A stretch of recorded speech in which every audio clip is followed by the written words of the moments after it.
Hi అండి, welcome to విజయ రోటి పచ్చళ్ళు. ఇదిగోండి, నేను 4 కేజీలు పండు మిరగాయలు తీసుకున్నా. వీటిల్లోనే కొన్ని మంటగా ఉంటాయి, కొన్ని వచ్చేసి మంటగా ఉండవు. 2 కేజీలు అవి, 2 కేజీలు ఇవి తీసుకున్నా.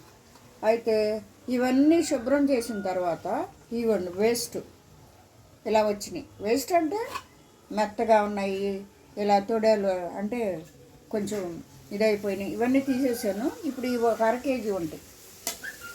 అలాగే ఇప్పుడు ఇవి శుభ్రంగా కడిగి మనం క్లాత్ పెట్టి శుభ్రంగా తుడిచి అప్పుడు పచ్చడి చేద్దాం. ఇప్పుడు కడగాలండి వీటిని. నీళ్ళల్లో వేసాం కదా మిరపకాయలు. ఇప్పుడు దాంట్లో ఉప్పు వేద్దాం. ఉప్పు వేసి ఒక 2 నిమిషాలు శుభ్రం కడుక్కోవాలి. నేను ఇది చిన్న రోలు కదండి, కొద్దిగా కొంచెం వేసుకొని మరీ మెత్తగా కాదు, కచ్చాపిచ్చిగా నూరుకోవాలి. 2 కేజీలేమో కారం మిరపకాయలు, 2 కేజీలేమో కారం లేని మిరపకాయలు తీసుకున్నాం. అయితే 1 కేజీ దాకా పోయినాయి. ఇదిగోండి, ఉప్పు కొలిసి పెట్టుకున్నా, నేను ఆరబెట్టాను, చూపించాను ఇందాక మీకు. ఇదిగోండి, కొంచెం వేసుకొని ఇలా దంచుకుంటా ఉంటే నలుగుతాయి. ఉప్పు కంపల్సరీ ఉప్పు వేయాలి, లేకపోతే నలుగు. అలాగే ఇదిగో పసుపు కూడా, కొద్దిగా పసుపు.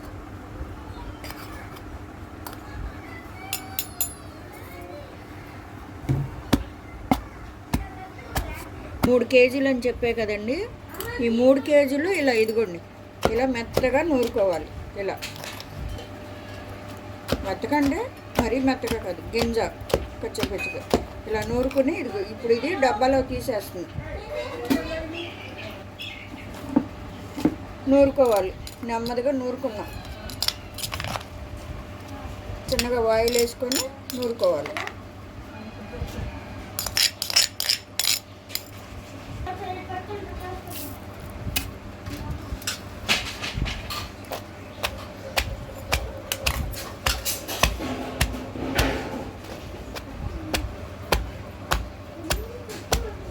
ఇలా అడుగుని ఉప్పు వేసుకొని నూరుకుంటే పైకి చెందుకోకుండా ఉంటుంది. అడుగుని ముందులో ఉప్పు వేసుకోవాలి. ఉప్పు వేసుకొని మిరగాయలు ఇలా తొక్కుకోవాలి. వాయికి ఉప్పు పసుపు వేసుకొని నూరుకోవాలి. అలా ఎన్ని వాయిలు అయితే అన్ని నూరుకోవాలి. 3 కేజీలు నూరాలి. ఇదిగోండి, 3 కేజీలు అని చెప్పాయి కదా మిరపకాయలు. ఇదిగోండి ఇలా తొక్కి డబ్బాలో తీసుకున్నాను. ఇప్పుడు వచ్చేసి ఇదిగో 1 కేజీకి 200 గ్రాముల చింతపండు. పండు మిరగాయల్లో మంట తక్కువ మిరగాయలు కూడా తీసుకున్నా కాబట్టి నేను చింతపండు తగ్గించి పెడుతున్నాను. ఒక 2 కేజీలేమో ఘాటుగా ఉన్న మిరగాయలు, ఒక 2 కేజీలేమో ఘాటు లేని మిరగాయలు తీసుకున్నా. అయితే ఇవన్నీ బాగు చేసినప్పుడు చాలా కాయలు పోయినాయి.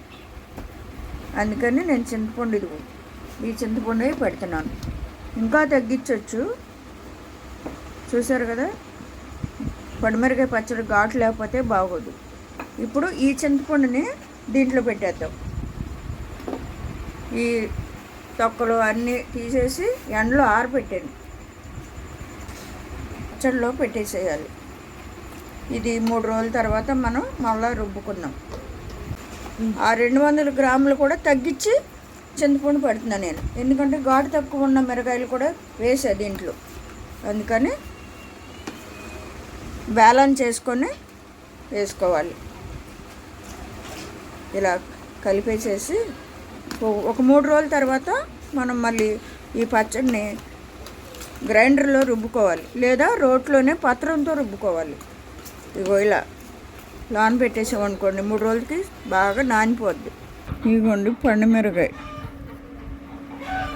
మిరగాయలు పచ్చిగా తొక్కి ఇలా చింతపండు కూడా పెట్టాను.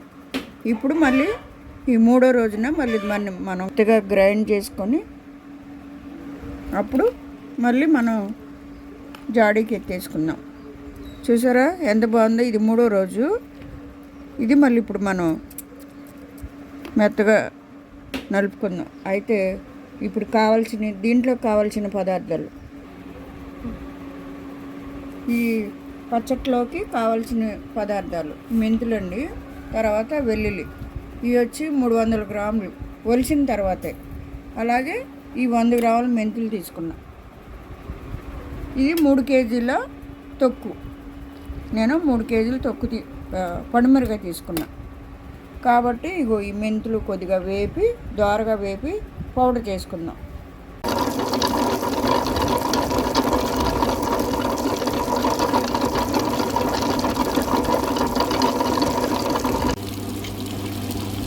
మెంతిపిండి వేస్తున్నానండి. అలాగే 2 వాయిలకి ఇలా స్పూన్తో వేసేస్తే సరిపోతుంది. దోరగా వేసుకున్న మెంతిపిండి అది పొడి చేసుకున్నాం కదా. ఇప్పుడు వాయిలు ఇలా గ్రైండ్లో తిరిగేటప్పుడు వేసామనుకోండి నలిగిపోతుంది, కలిసిపోతుంది.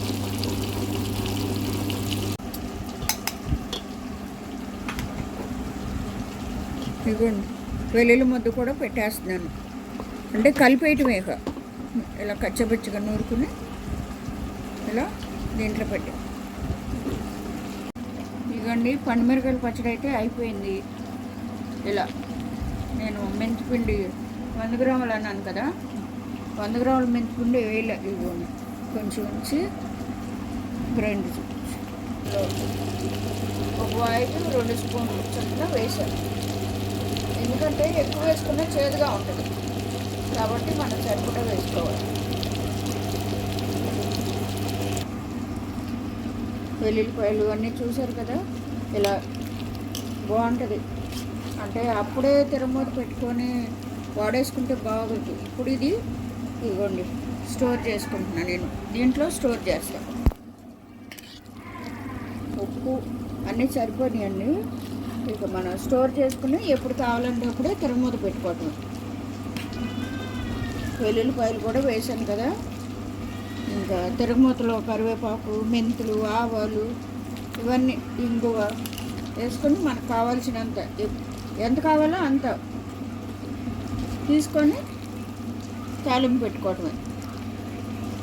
అంతా ఒకేసారి తాలింపు పెట్టామనుకో బాగోదు, ఆయిల్ పట్టేసి ఆయిల్ వాసన వేస్తుంది. ఇలా స్టోర్ చేసి పెట్టుకున్నాం అనుకోండి, గోంగూర దొరికినప్పుడల్లా మనం కొద్దిగా అంటే 1 కేజీ గోంగూరకి 1/2 కేజీ పండుమిరకాయ తొక్కు తీసుకొని చక్కగా తిరమూత పెట్టి అట్టా ఎన్ని రకాలైనా ఉపయోగించుకోవచ్చు.